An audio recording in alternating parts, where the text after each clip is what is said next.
our prior period, the most recent period, is our best indication of the future. So what we did last year is our best guess. Truthfully, it's our best guess of what we're going to do this year.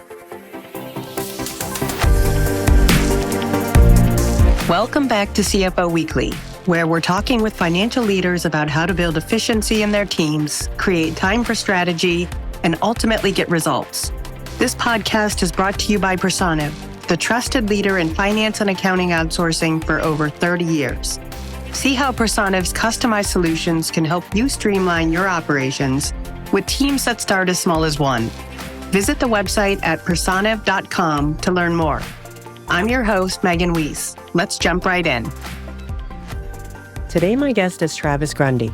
Travis has extensive experience solving problems, advising on data-driven decision-making, leading parallel projects, and managing global programs. He is forward-focused, organized, and always eager to learn more.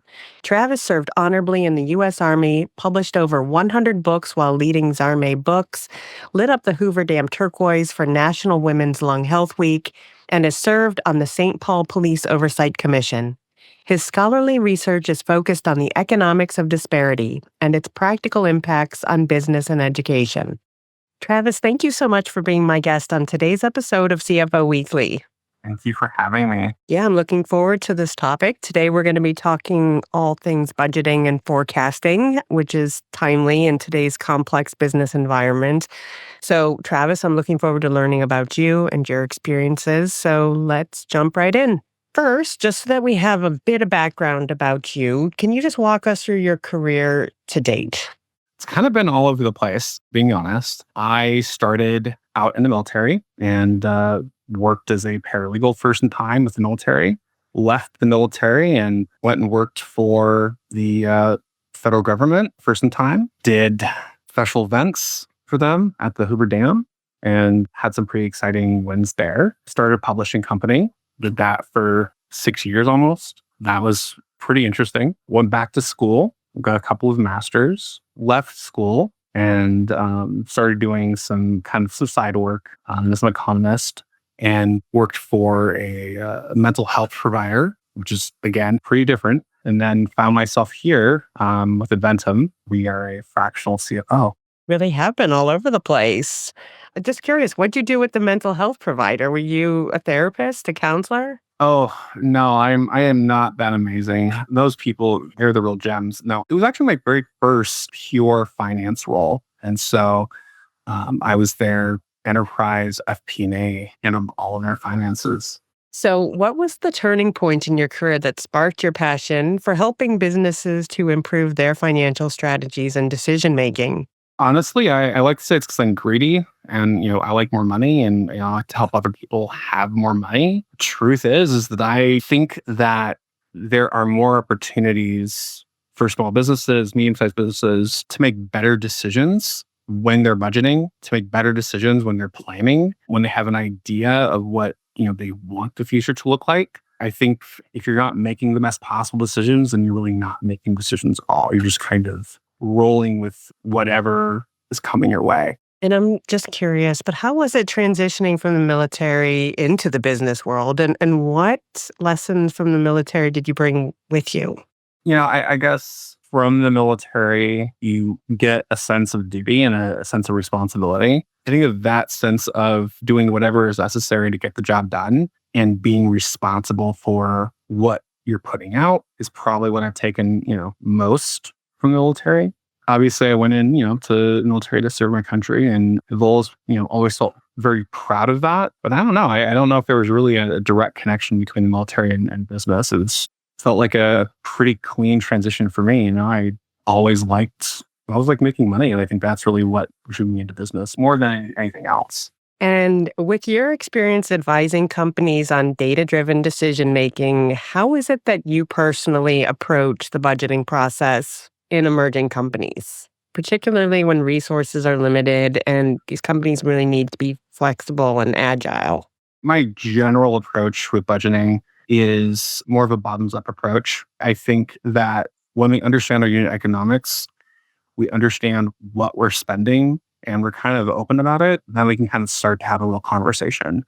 So, from that perspective, We start at the absolute lowest expense level that we can, and then we build up from there based on what we think the business should be doing, what we understand the market to look like. That's typically the general process that works best for most companies. Sometimes in very small companies, you might take more of a top-down approach, but the difficulty with that, especially with a small company where a founder's, where a mom and pop is the one that's really leading things, but not necessarily leading sales, is that you run the risk of creating a plan that fails to take demand into account and it fails to take the reality of sales into account. And so the top-down approach really is an option, but it's not maybe the best option for most organizations. And talk to us about Adventum and your role with Adventum. So Adventum is a boutique outsourced CFO. We've got about 30-ish, 35 clients, and mostly work with companies that are under $100 million in revenue, everywhere from, two guys in the garage who are thinking about an idea and ready to, move forward with, a capital raise, to medium-sized company, smaller-sized company, depending on who you ask, that just, completed a raise, with a private equity group, to companies that are doing fine, and are at a place where they need more complex accounting support, more complex financial guidance, but maybe they're maybe not at a point where, they need a full-time 100% CFO and accounting team. So what is your ideal client and how do they know that they need you?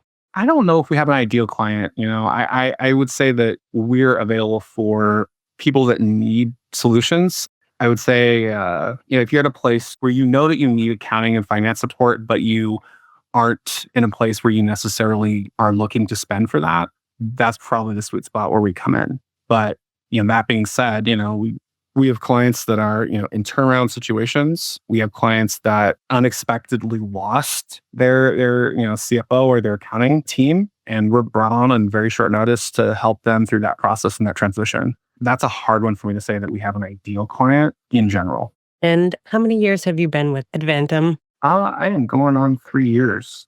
Yeah, I am still fairly new to Adventum. So just looking back on the last 3 years, kind of a turbulent time. We had COVID, then we had the economy and politics. How do you ensure that financial projections and forecasts align with real world business conditions, particularly when you're working with startups or emerging businesses? Honestly, it's being the voice of reason and reality in the room. Oftentimes, if a founder is going to tell you that their business is the unicorn, and just give them a little bit more time, we're definitely going to sell millions and millions of whatever their widget is. That's not always reality, and in fact, in most circumstances, that's not real. So I think it's having our head to the street and saying, hey, this is reasonable. You've been able to do this, you've been able to accomplish these types of things. And, while you're currently operating at, this level of, marginal output, it's reasonable that you could, achieve this type of output. And really it's about providing a voice that says, hey, I hear what you want to achieve and I support that. But I want to help you present numbers and present information, that's going to pass a straight face test. When you're going out to market, when you're going out to your board, when you're going out to, whoever else, the banks, what we're presenting has to make sense and has to be reasonable. Probably a more recent situation that came up, and we've got a client that does a lot of importing, and the recent discussion around tariffs, meant that we really had to start thinking about what would tariffs look like and address how do we deal with tariffs, especially if we can't pass those costs on to the consumer. And so I think it's trying to consider all of the things that could impact, discussing all the things that could impact, and then determining, what's reasonable to include in a model, and then, go forward with making those assumptions and adding them in. And you might have just answered this, but I'm going to ask it anyway. But when you're putting together a budget or forecast, what are you looking at other than just how we did last year plus 3% growth? What kind of things are you taking into account to put together something that's accurate and not just based on last year? I think probably the place where we start first, because it's easiest, is often revenue. And that can look anywhere from, hey, we did $1 million last year. We want to do, 10 million, this year, whatever the case is. Maybe it's more like, going from 1 to 3, or, it's going from 15 to 20. And then we try to build around that with margins in mind, right? So from there, we'll go and we'll take a look at a hiring plan. Who do we have currently in place? Who do we think we might be losing? Who do we need? What are we wanting to pay? What is the market saying should pay? Yeah, and that just between revenue, honestly, and a hiring plan, that can be weeks of work, depending on what particularities that company has. Once we've figured out what our revenue target is, we figured out who are the people resources that we need, where we need them, and when we need them. Then we start going in and taking a look at our real expenses, right? So we'll start at COGS, we'll run through and we'll do an analysis and say, this is where we've been spending a lot of our money. And we'll take a hard look at all vendors and say, is it possible we've had some application creep? And that's where you might realize that you're spending, for 4 or 5 or, 6 different applications that you're using in, possibly different departments that kind of all did the same thing. And we assess, hey, is it possible that we could switch all of these out for one application and maybe roll it out across the whole company? Take a look at, where our source material is coming from, if it's involved. Some companies don't really have a lot of inventory issues, but some do. And determine, hey, do we feel comfortable with where our trailing 12-month, trailing 18-month inventory has been, where our trailing days sales outstanding has been? And do we like that? Do we want to adjust how much inventory we're keeping on hand? Do we feel comfortable about that? And then, once we've kind of figured out what that looks like, we'll move on to our OpEx and pretty much do the same thing. And again, you can't be afraid to really assess, really question, challenge any and all expenses. And this process, as part of the process, can take a lot of time, often because this is the part where we have to say, hey, do you feel comfortable managing to these different changes? Do you feel comfortable telling your star employee that, they can't have this application anymore, even though that's what they love and they like, because it's really not necessary? Do you feel comfortable that, achieving these types of targets is something that you're willing to continue to enforce? And that kind of a conversation, that can take time. It can take a lot of back and forth. And sometimes, even though I can tell you, hey, we could probably save $50,000 from making these changes, sometimes our founders, sometimes their executive teams, they're not interested in that, or they see different value in it. But we have that conversation, we build that out, and then we get it added in. From there, we usually have a reasonable basic working model. We have a point in time where we can say, this is what we think we're going to do. We know what we did. This is a reasonable step up in revenue. This is a reasonable step up in our COGS and our OpEx costs. And then we can start, shopping it out and socializing it with the rest of the boards and getting a lot of feedback. And that would be the general process there on, more of an extended basis.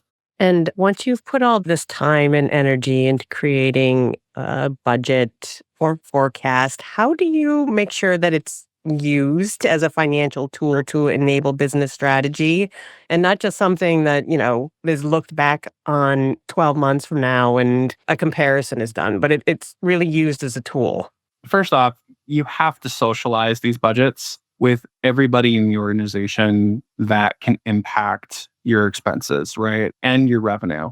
If your sales team doesn't really understand, certainly if your sales leader doesn't understand what your revenue targets are, you're going to miss them. And if they don't understand what your performance and your quotas are going to be and what they need to be and how they need to communicate that to your sales reps, then you're going to miss your numbers on revenue. And when we're talking about our expenses, if you've got people who are in a position to spend on your credit cards, are in a position to impact or approve spending, or are in a position to control your hourly employee costs, and they don't really understand what they're looking at or understand what the goal is, then you're going to miss those numbers. So the first thing that you do is you have to socialize.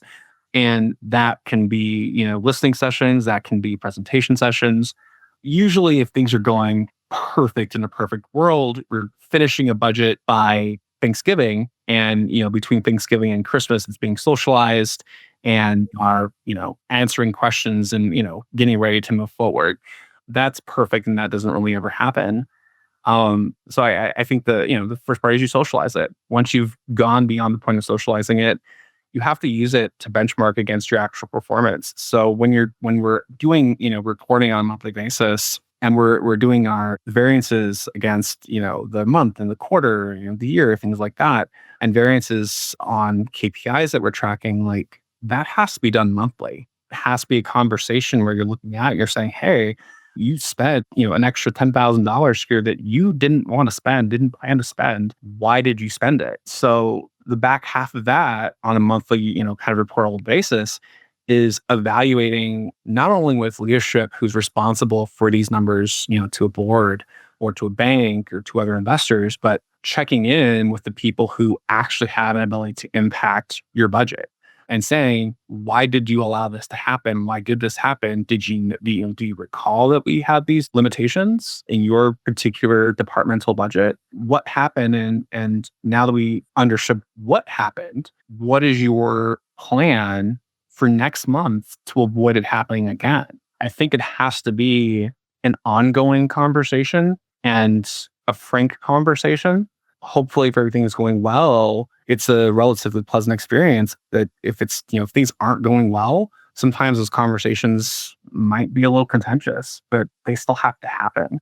And you've worked in various industries, including healthcare and consulting. How do you tailor your budgeting approach to fit the unique needs of different sectors? And are they unique or are they mostly the same? I don't honestly know that aside from banking or oil and gas, that the budgeting process is truly materially different. Yeah. How do they differ there in banking and oil and gas?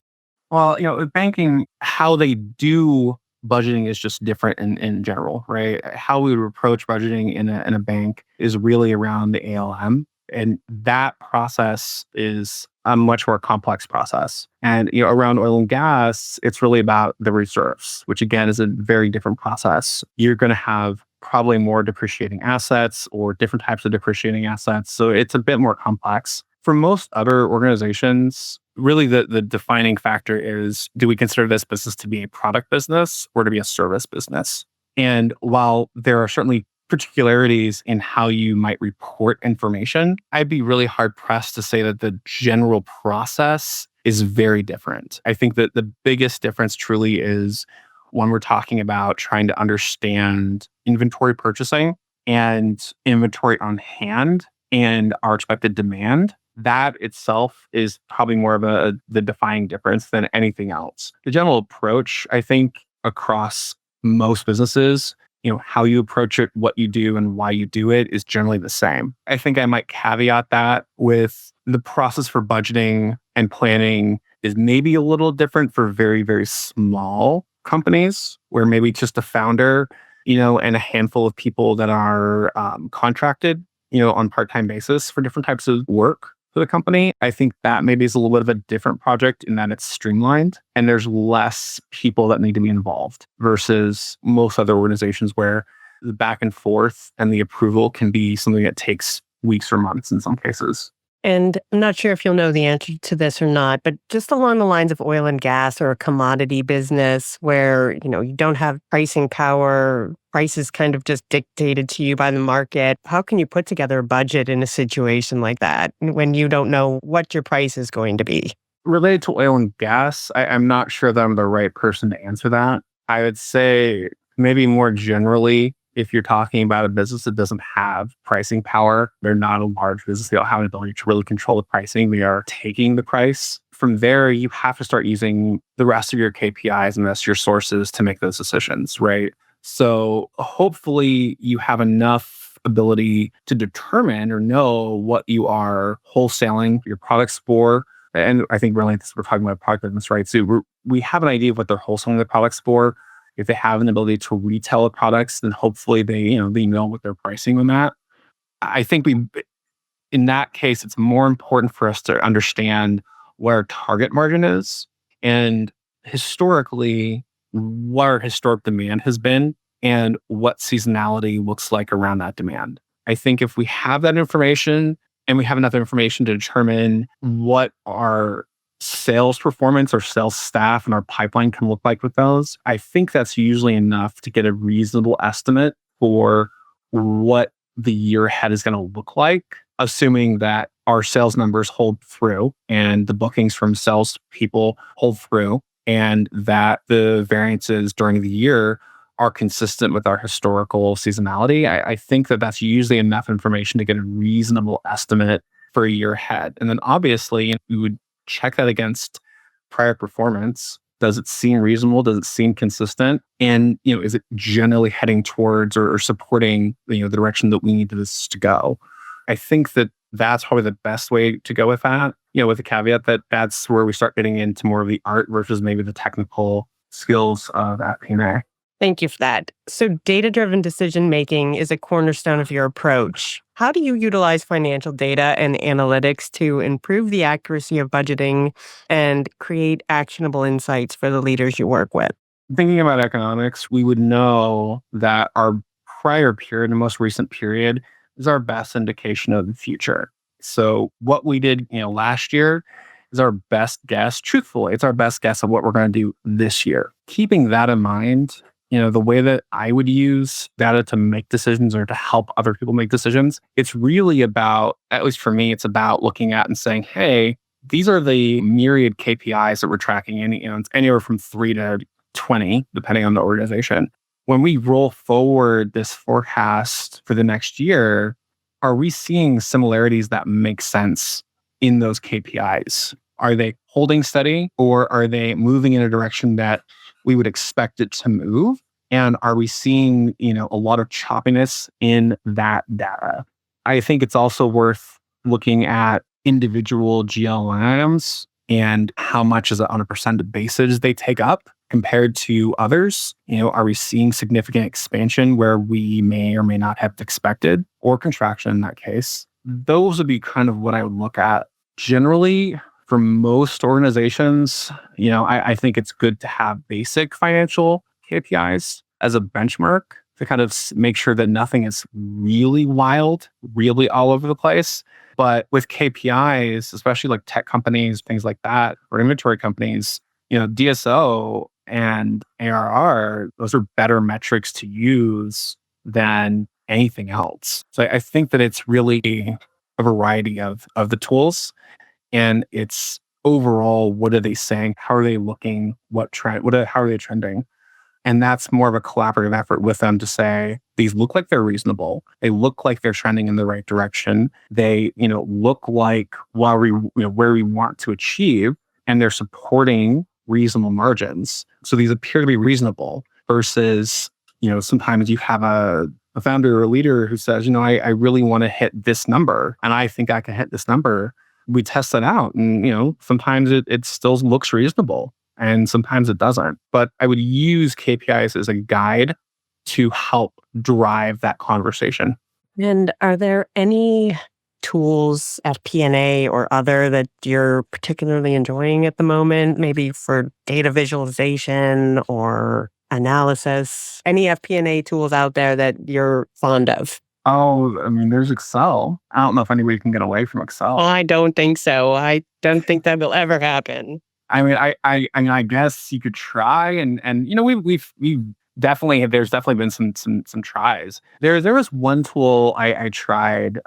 We were piloting a little called Amalgam, and where this stemmed from is most small businesses, they use QuickBooks, right? We've got some others that will use Xero, they'll use NetSuite, whatever. But Amalgam, I thought was pretty interesting. We were kind of knee deep towards the middle of the year, just doing these really detailed analysis, by GL code, by vendor, transaction by transaction. That's a lot of work. What I liked about that tool, and there were a few others that we looked at, is its connectivity between Excel and QuickBooks and the ability to make changes in Excel and have it, direct itself right into QuickBooks. And, I think that you can get that same functionality, with an advanced version of QuickBooks, but for the everyday user, especially for somebody like me, and some of my accountants who are, again, knee deep in some really, transaction by transaction work, just having that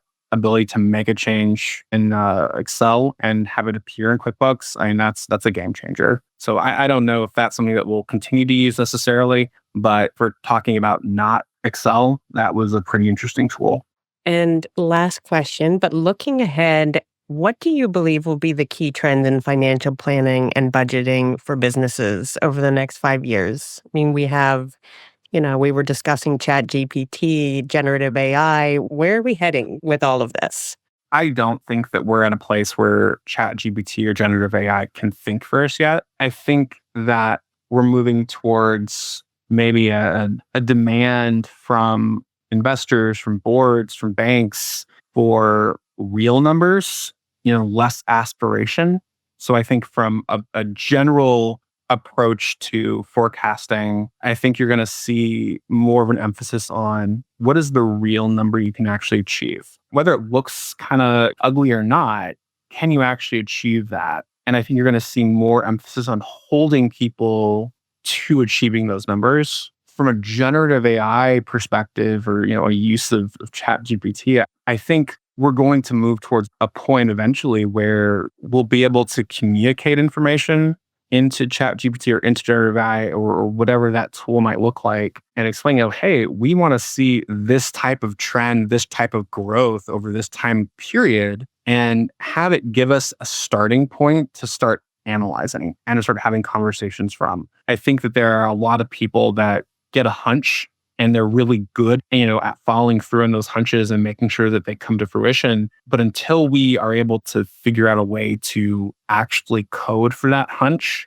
we're not going to get away from you and me sitting down and looking at the numbers and saying, this looks right, it doesn't look right, feels kind of right, or it doesn't feel kind of right. And maybe technology will someday get us out of Excel. I'm not sure. I don't know if technology is ever going to get us out of Excel. I don't think it's going to get FP&A or accountants out of Excel. I think we're hardwired to think in Excel. Travis, thank you so much for being my guest today. Thank you so much for having me.